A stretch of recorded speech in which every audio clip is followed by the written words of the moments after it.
إن الحمد لله نحمده ونستعينه ونستغفره ونعوذ به من شرور أنفسنا ومن سيئات أعمالنا.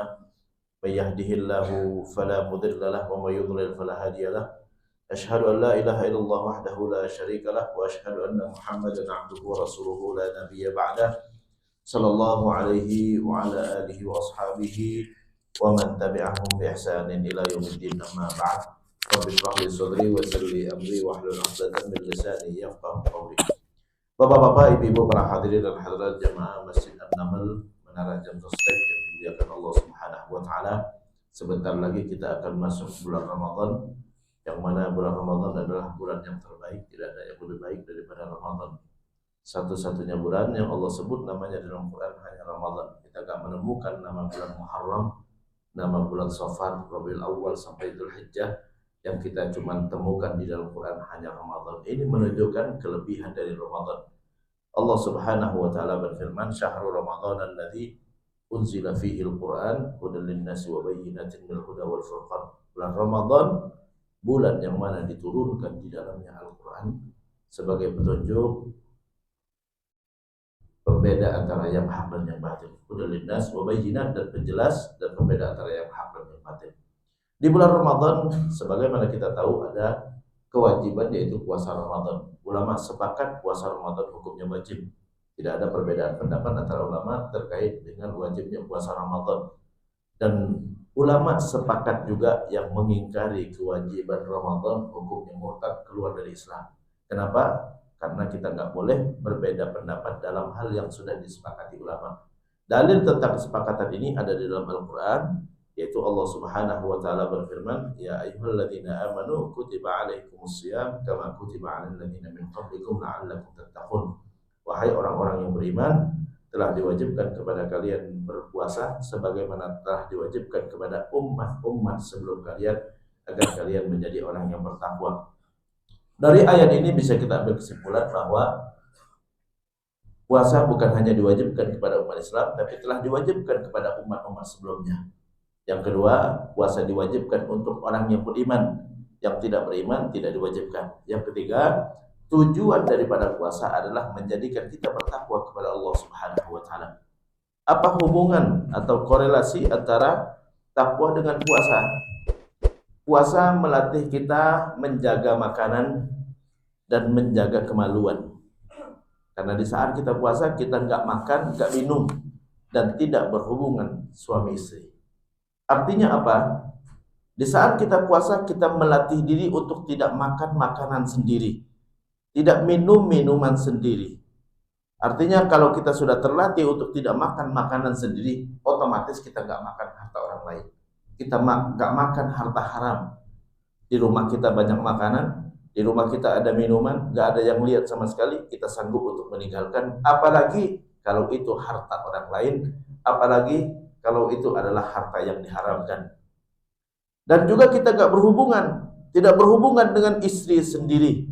Artinya kalau kita nggak berhubungan dengan istri sendiri saja sanggup menahan diri, apalagi dengan istri orang lain atau dengan wanita yang bukan istri kita. Jadi itu korelasi antara takwa dengan puasa. Agar kalian menjadi orang bertakwa, terlatih untuk menjaga diri dari perbuatan haram dan makanan yang haram.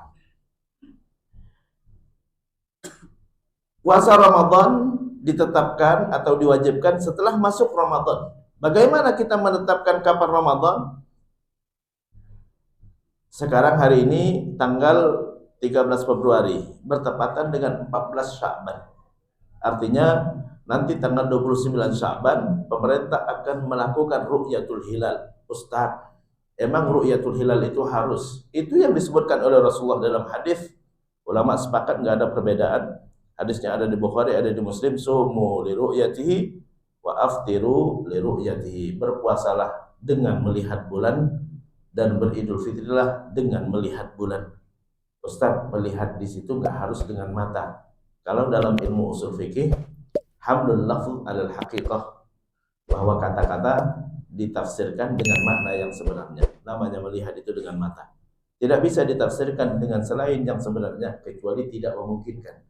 Baru Rasulullah bersabda, "Sumu li ru'yatihi berpuasalah dengan melihat bulan, beridul fitrilah dengan melihat bulan. Fa in ghumma 'alaikum, kalau tidak bisa terlihat nanti tanggal 28 Februari bertepatan dengan 29 Sya'ban, pemerintah sudah menugaskan tim untuk melihat bulan. Kalau tidak terlihat karena kabut atau karena cuaca yang enggak bagus, ya, fa in ghumma 'alaikum fa akmilu 'iddata Sya'ban 30, kata Nabi.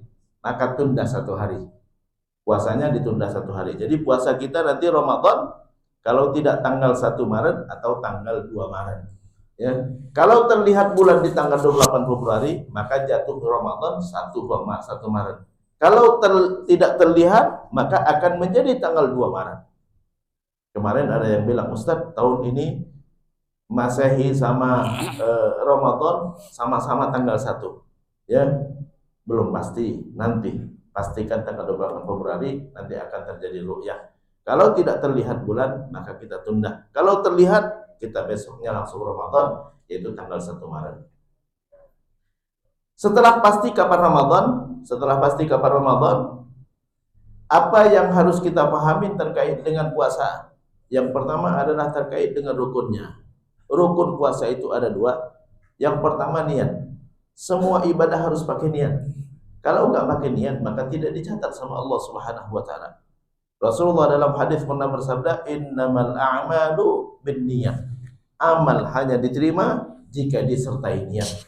Kalau tidak disertai niat, maka tidak sah amalnya. Jadi harus pakai niat. Kalau enggak pakai niat, maka enggak sah. Jadi kita harus berniat. Nah, ini banyak sekali pertanyaan, Ustadz.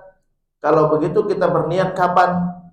Nabi dalam hadis bersabda, kata Rasulullah, "La siyama liman lam yubayyitis siyama minal lail." Tidak sah puasa bagi yang enggak berniat sejak malam harinya. Malam hari kapan? Malam hari besok kita mau puasa. Jadi kalau besok kita mau puasa, malam ini kita puasa, kita berniat. Jadi kalau lusa kita mau puasa, malamnya kita berniat. Setiap malam kita wajib berniat. Ya, Ustadz katanya boleh niat sekali di awal Ramadan, langsung niat untuk sebulan penuh. Ulama beda pendapat. Kalau untuk niat 1 bulan penuh, ulama beda pendapat. Mayoritas ulama mengatakan nggak boleh. Madhab Maliki mengatakan dibolehkan. Apa dalil madhab Maliki? Dalil madhab Maliki dia samakan, dia kiaskan dengan sholat. Kita sholat tadi zuhur 4 rakaat, niatnya cuma di awal. Tidak setiap rakaat kita berniat. Itu dia kiaskan dengan sholat. Ya. Tapi beda antara sholat dengan puasa. Kenapa? Karena puasa kita setelah hari pertama kita sudah keluar dari puasa dulu. Kita sudah berbuka dulu, gitu kan? Kalau kita di sholat rakaat pertama sama kedua, kita nggak keluar lagi.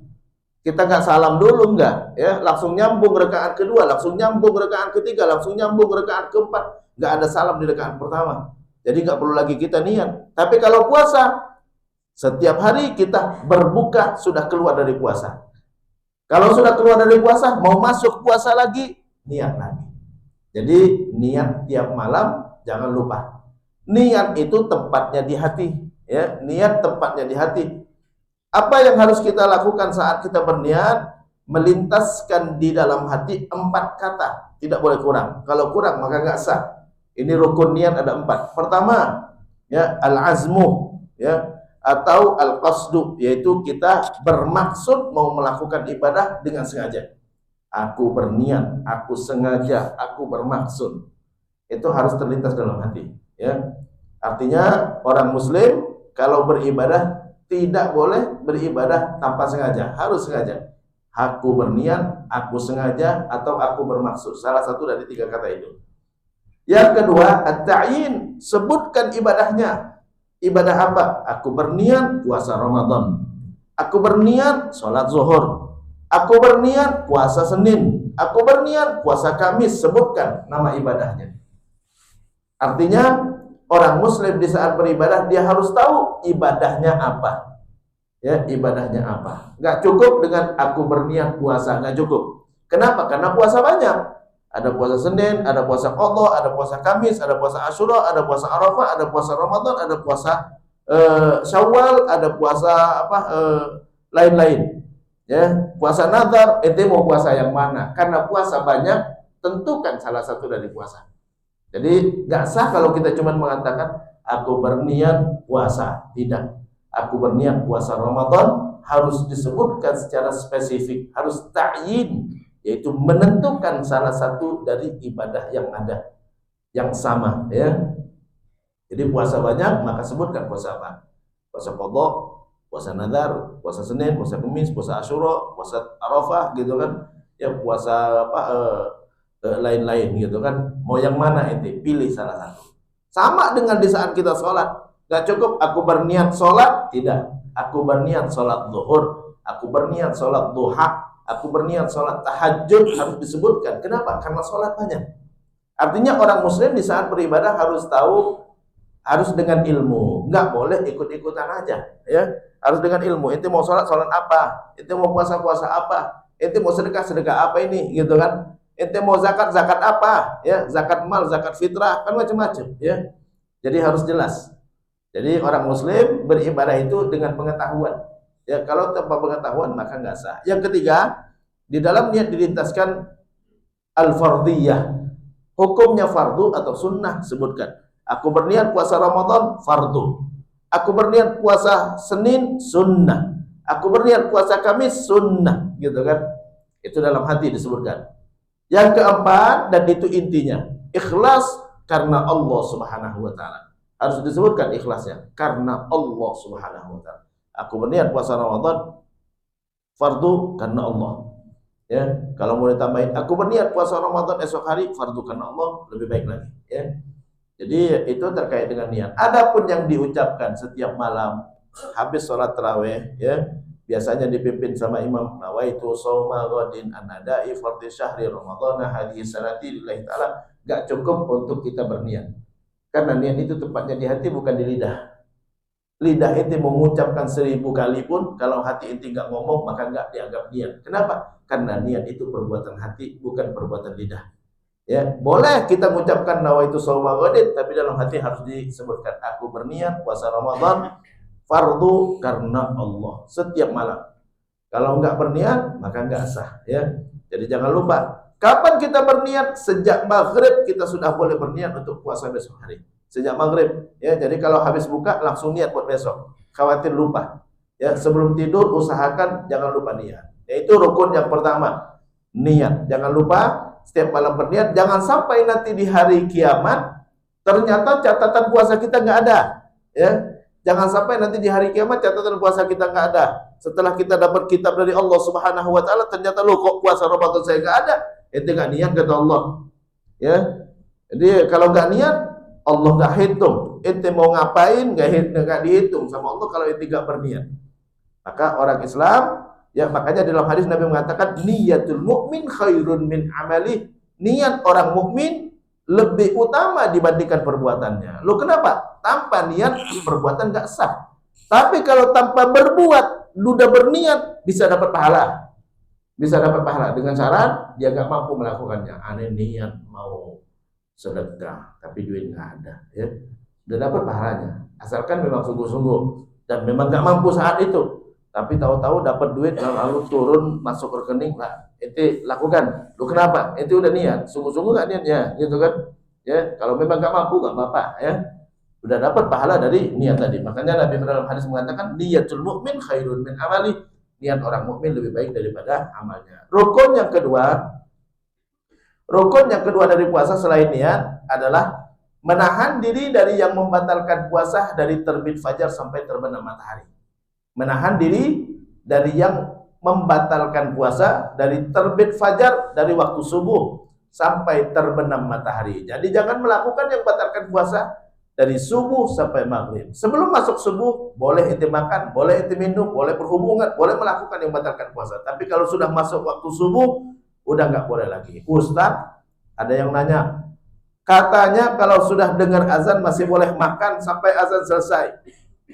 Bukan patokan azan, bukan. Patokannya subuh. Ya, kalau udah masuk waktu subuh, walaupun belum azan nggak boleh lagi ente makan. Ya. Tapi kalau sudah azan subuh, tapi ternyata waktu subuh belum masuk, azannya kecepatan, masih boleh ente makan. Jadi patokannya bukan azan, bukan. Patokannya waktu subuh. Jadi sekarang waktu subuhnya berapa, Pak? Jam 4. Taruhlah jam 4.30 Pak ya. Kalau udah 4.30 walaupun belum azan nggak boleh lagi makan ya. Jadi ungkapan atau pernyataan yang mengatakan kalau masih azan masih boleh makan itu kurang tepat ya. Patokannya subuh ya.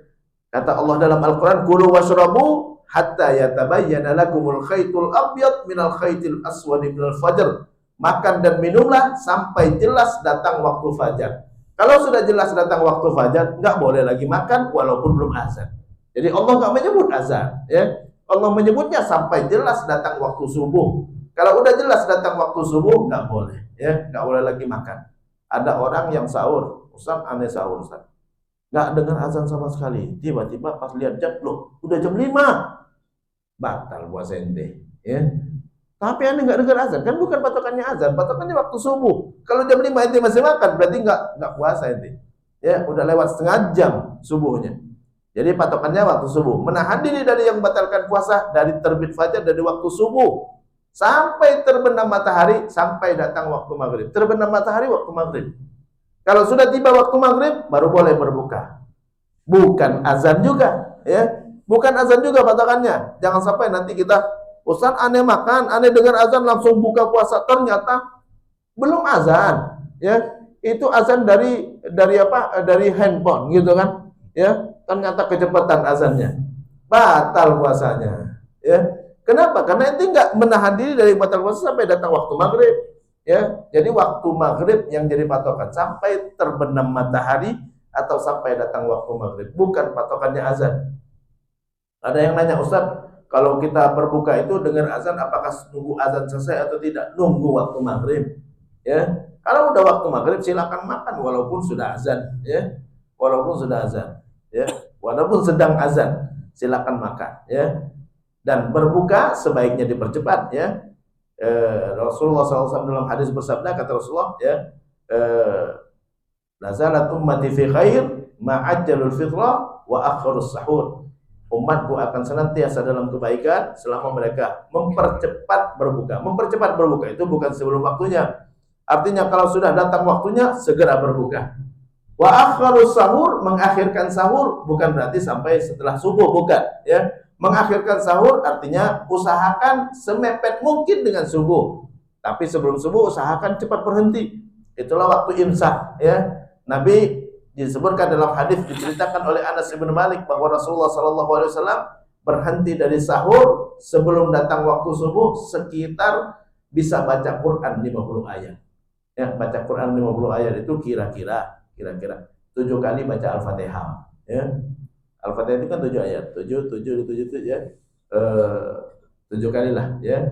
7 kali baca Al-Fatihah, itulah ukuran antara berhenti sahur dengan azan subuh, artinya dijarakin. Itulah yang dipakai oleh mazhab Syafi'i. Kalau mazhab Syafi'i kan ada imsak. Jadi apa maksud imsak itu? Sebaiknya udah berhenti. Dari mana dalilnya? Dari hadis tadi, ya.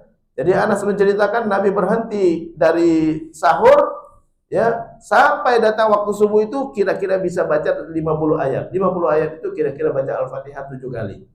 Ya. Al-Fatihah 7 kali ya kira-kiralah 10 menit, ya. 1 kali baca Al-Fatihah, nggak nyampe 10 menit, Pak, ya. Nggak nyampe 10 menit, karena sekali baca Al-Fatihah nggak nyampe 1 menit, Pak, ya.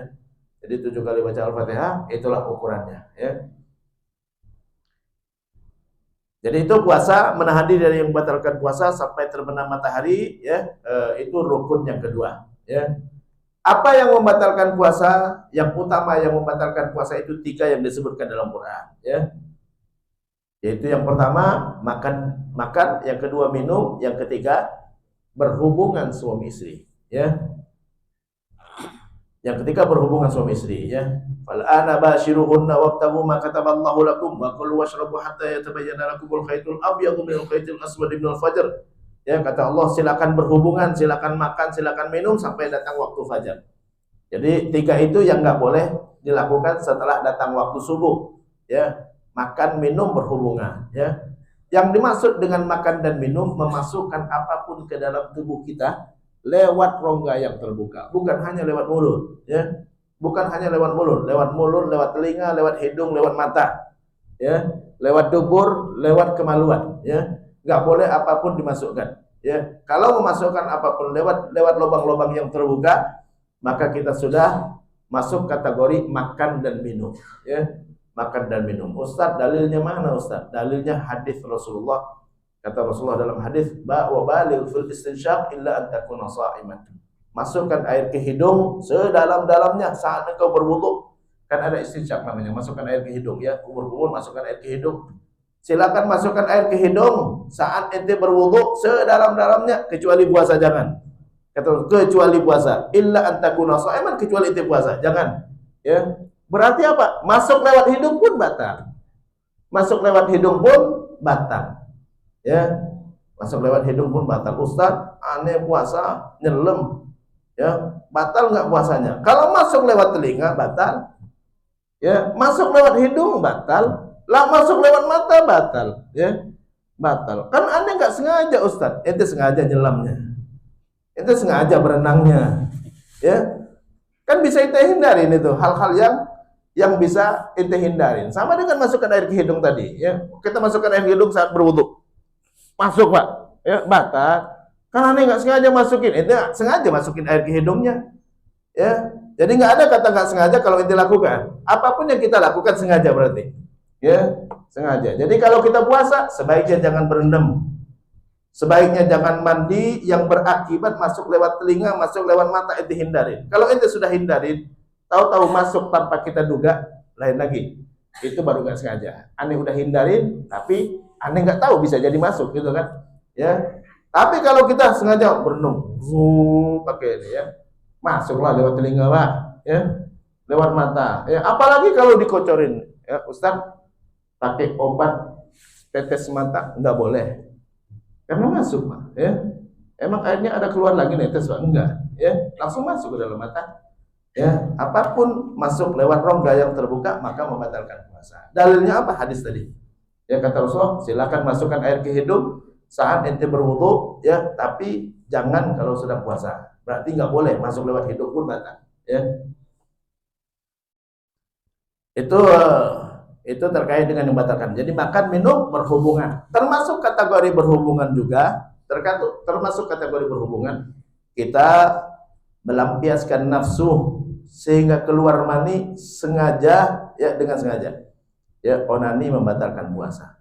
Kita bercumbu lalu keluar mani, batal puasa. Ya, kenapa? Karena kita mengeluarkan mani dengan sengaja. Ustaz, Anda nggak sengaja, Anda cuman deket-deket duduk sama istri lalu keluar, gitu kan, ya. Nah, itu sudah melakukan sesuatu yang berakibat keluar. Beda dengan mimpi. Kalau mimpi enggak, kita enggak sengaja benar. Kalau mimpi enggak batal, ya, karena kita enggak sengaja. Tapi kalau ente melakukan sesuatu yang berakibat keluar mani, batal. Ente melihat sesuatu yang membangkitkan nafsu lalu keluar mani, batal. Ya, ente mohon maaf, pegang-pegang gitu kan, sentuh-sentuh, senggol-senggol, batal, ya. Lalu keluar, batal, ya. Nanti dekat-dekat istri lalu gesek-gesek gitu kan, lalu batal, lalu keluar, batal, ya. Jadi apapun kalau kita lakukan berakibat keluar mani, batal, ya. Masuk kategori berhubungan adalah melampiaskan nafsu atau nafsu sehingga keluar mani dengan sengaja. Sengaja itu artinya melakukan sesuatu yang berakibat, ya, berakibat keluar mani. Jadi melakukan sesuatu yang berakibat keluar mani. Sengaja di dalam Islam itu melakukan sesuatu yang berakibat, itu namanya sengaja, Pak. Ya, kita nembak burung lalu kena orang, itu seperti sengaja, ya. Itu seperti sengaja di dalam Islam, ya. Nembak burung lalu kena orang mati, ya. Inti membunuh seperti sengaja. Itu kenapa? Pakai alat yang mematikan. Itu udah tahu bakal bisa kena orang mati, ya. Seperti sengaja. Hukumannya bukan tidak sengaja, tapi seperti sengaja. Hukum membunuh itu ada sengaja, seperti sengaja, sengaja, ya. Tidak sengaja. Kalau tidak sengaja paling ringan. Seperti sengaja menengah, sengaja, ya. Kalau sengaja ente tembakkan langsung orangnya, dor, sengaja. Enggak perlu ente tanya-tanya lagi apa sebabnya. Kenapa? Karena dia sudah pakai alat yang mematikan dan dia tembakkan langsung ke arah orang korban, gitu kan? Nggak perlu ditanya lagi sengaja atau tidak, itu sengaja, itu dalam Islam. Jadi kalau kita melakukan sesuatu yang berakibat, itu sengaja, udah otomatis sengaja. Jadi kalau kita dekat-dekat istri dan kita tahu berakibat keluar mani, batal puasanya. Kemudian termasuk yang membatalkan juga, ya, Termasuk yang membatalkan ya, sebentar lagi saya akan ini kan buka tanya jawab. Termasuk yang membatalkan juga adalah infus, Pak. Ya. Karena infus juga memasukkan makanan, ya. Memasukkan makanan. Orang kenyang kalau diinfus, Pak, ya. Ini batal kalau infus, ya. Karena itu memasukkan makanan walaupun tidak lewat mulut. Karena tidak harus lewat mulut, dari semua rongga yang terbuka, ya. Rongga yang terbuka itu termasuk rongga yang terbuka juga, yaitu dari pori-pori dan masuk ke tempat makanan, ya. Jadi kalau masukkan obat batal, ya. Kalau masukkan obat gitu kan lewat rongga yang terbuka dan masuk sampai ke tempat makanan, maka itu batal, ya. Nah, ini beberapa hal yang membatalkan puasa, ya. Yang disebutkan di dalam hadis yang membatalkan puasa juga adalah muntah dengan sengaja. Muntah dengan sengaja. Kalau nggak sengaja nggak batal. Man qa'a fala yuftir wa man taqayya'a faqad aftar. Siapa yang muntah tidak batal, tapi siapa yang sengaja muntah maka batal. Karena waktu saya cukupkan sampai di sini. Kalau ada yang bertanya silakan. Wassalamualaikum warahmatullahi wabarakatuh. Waalaikumsalam warahmatullahi wabarakatuh. Demikian tadi kajian yang telah disampaikan oleh guru kita Dr. Muhammad Yusuf Siddiq LCMA. Sebelum diakhiri, barangkali ada yang mau ditanyakan dari jemaah sekalian, kami persilahkan. Ada? Baik, ini ada pertanyaan titipan, Ustaz. Di hadis Nabi itu kan ada perkara-perkara yang dapat menghapus pahala puasa, diantaranya dusta, kemudian riya dan lain sebagainya. Nah, kaitannya tentang itu bagaimana terkait puasa orang tersebut ketika melakukan pelanggaran atau dosa-dosa tersebut. Status puasanya, Ustaz. Oke, terima kasih ya. Kalau puasanya tetap sah, ya puasanya tetap sah, tapi menghabiskan pahala puasa. Ya, karena nanti di hari kiamat itu dosa sama pahala kita akan ditimbang, ya. Jadi kalau kita berbuat dosa akan dibayar dengan pahala. Nah, ini kalau kita dusta, ngomongin orang, melihat dan membangkitkan nafsu, itu dosa semua, itu habis pahala puasa kita. Ya, sama pahala sholat kita juga bisa habis kalau kita berbuat maksiat terus. Ya, ngelihat perempuan yang membangkitkan nafsu, nonton yang nggak boleh gitu kan, ya. Itu pahala sholat kita bisa habis. Jadi di hari kiamat nanti akan ditimbang pahala dengan puasa, pahala dengan dosa. Kalau dosanya lebih berat, masuk neraka dulu. Kalau pahalanya lebih berat, lebih banyak, ya masuk surga otomatis. Kenapa? Karena dengan pahala bisa kebayar dosanya. Ya, jadi kalau pahalanya 60%, dosanya 40, masuk surga. Ya, dosanya 60, pahalanya 40, neraka dulu. Karena ada selisih, ya. Ada selisih yang harus dia tebus dengan neraka, gitu kan? Ya, begitulah. Jadi jangan sampai sia-sia puasa kita, maka kita hindarin berbuat maksiat. Ya, termasuk berbuat maksiat adalah berbohong, seperti disebutkan dalam hadis, khamsun yuftirna shaim, ada 5 perkara yang bisa menghilangkan pahala. Menghilangkan, karena kita puasa kan maunya memberat. Karena berbuat dosa di bulan Ramadan berlipat dosanya. Jadi nggak sama dengan dosa kita berbuat di bulan ini, enggak. Bulan Ramadan berlipat dosanya. Sebagaimana pahala berlipat, dosa pun berlipat. Jadi hindarin berbuat maksiat. Hindari berbuat maksiat, maka itu bisa menyia-nyiakan pahala puasa kita. Lu kenapa? Ya, karena dosanya berat. Dosanya berat, ya. Mungkin nggak setimbangan dengan puasa itu, udah puasanya pas-pasan, ya. Puasanya nggak sebenar-benar puasa juga, gitu kan, ya. Mungkin lupa niat lagi, gitu kan, ya. Ya, nggak seimbang dengan dosanya. Ya, dosa tetap berdosa walaupun kita nggak bikin niat, ya tetap berdosa hukumnya. Jadi itu terkait dengan apa? Dengan hadis Nabi tadi, khamsun yuftirna shaim, 5 perkara yang bisa menghilangkan pahala puasa. Al-kadzib, dosa apa? Berbohong, wal ghibah, ya ngomongin kejelekan orang, ya ngomongin kejelekan orang benar ataupun tidak nggak boleh diomongin, ya. Hanya boleh kita ngomongin kejelekan orang di depan hakim, ya, sama polisi yang bisa bertindak, Pak. Kalau yang nggak bisa bertindak nggak boleh ngomongin kejelekan orang, ya. Sama direktur, ya, Pak Direktur dia nggak kerja, boleh silakan, ya, silakan ditindak. Yang bisa bertindak, kalau yang nggak bisa bertindak nggak boleh kita ngomongin kejelekan orang. Al-ghibah wan namimah, ngadu domba, ya. Wal yaminul kadzibah, sumpah bohong, wan nadharu bisyahwah, melihat dengan nafsu, ya, melihat yang bukan istri dengan nafsu, ya. Maka itu bisa menghabiskan pahala puasa, karena dosa di bulan Ramadan berlipat dosanya, ya. Sebagaimana pahala berdosa, ya, dosa pun berlipat, ya. Oke. Ya. Baik, satu pertanyaan telah terjawab. Ada lagi? Ambil silakan. Ya, silakan. Waalaikumsalam warahmatullahi wabarakatuh.